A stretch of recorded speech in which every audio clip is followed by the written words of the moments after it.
Charlton Heston. You know, one of the high points of my life is the birth of my grandson, Jack. He is a joy in my life. Perhaps you've been blessed with such joys of your own. Maybe you're even sitting next to one or two of them right now. If so, I'm sure you agree that the birth of a child is nothing less than a miracle. That, I think, explains the power behind the story of the Nativity. It's, on its most basic level, a story of birth as a symbol of hope. For Christians, of course, the young Jesus wasn't just another child. He was the Messiah, the Son of God, born of the Virgin Mary so that mankind might be saved from its sins. Seen in that light, the story takes on even greater importance. That's why it's retold and performed as a pageant in churches throughout the world, each Christmas season. But you don't have to be a Christian to appreciate this story. Its appeal is universal. The story, as told here and in the Gospel according to St. Luke, is actually an account of two births, that of John the Baptist as well as that of Jesus. The birth of John is an important part of the story because it's he who is destined to become the forerunner of Christ, the one who will announce the coming of the Messiah. But what makes this story so engaging is the account of the events surrounding the birth of Jesus himself.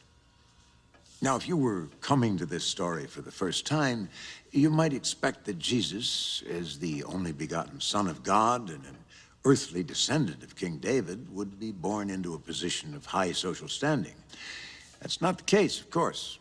Just the opposite is true. Jesus' earthly father, Joseph, is a lowly carpenter from a small town called Nazareth.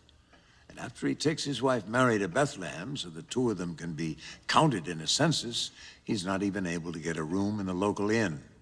Instead, he and Mary must sleep in a stable with the innkeeper's animals. That's where Jesus is born, in a manger on a bed of straw. It's hardly a setting worthy of the heir to the throne of David. Or is it? Jesus will inherit a kingdom, there's no doubt about that. But his will be the kingdom of heaven, which includes all of God's creation. That's why his birth in a manger is not at all inappropriate. It symbolizes his humility and his love of all things, great and small. God doesn't allow the birth of Jesus to go unnoticed, of course. He sends an angel to tell 3 shepherds of the good news and casts a bright star in the sky over Bethlehem to lead 3 wise men to the manger as well. Now, in Jerusalem at that time, there was a king named Herod who reigned with the support of the Roman Empire. And when he learns of the birth of Jesus, who's already been called a new king, he's angry. He even tries to have the newborn baby killed. He fails, of course. Jesus will grow to be a man, and he'll attract many followers.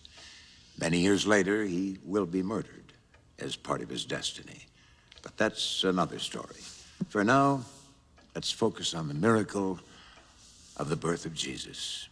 Your guide as you journey to the Holy Land will be my friend Simon and his trusty camel Gimel. You'll meet them very shortly, and I think you'll like them as much as I do. Unfortunately, it's time for me to say farewell, but I'll see you again soon. Until then, peace be with you.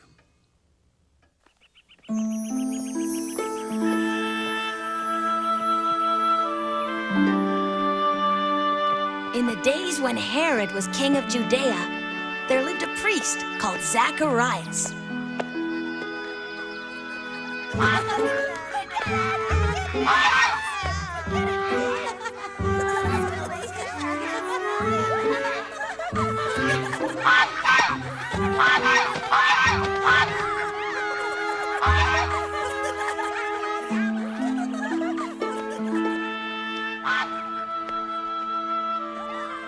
Zacharias and his wife Elizabeth were good, faithful people getting on in years. Their one sorrow was that they had no children of their own. They thought it was too late.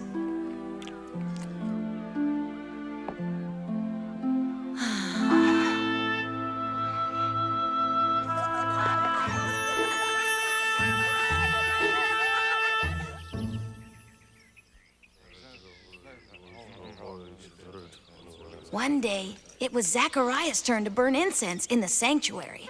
This was a great honor.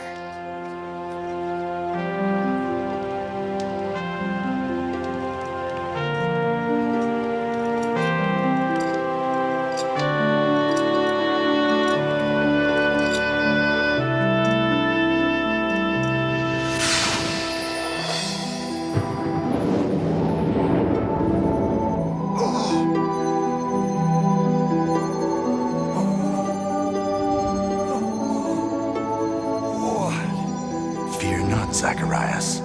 I am the angel Gabriel, sent by the Lord to bring good news. Your wife Elizabeth will bear a son, and he will be called John. Your son will be one of God's great men.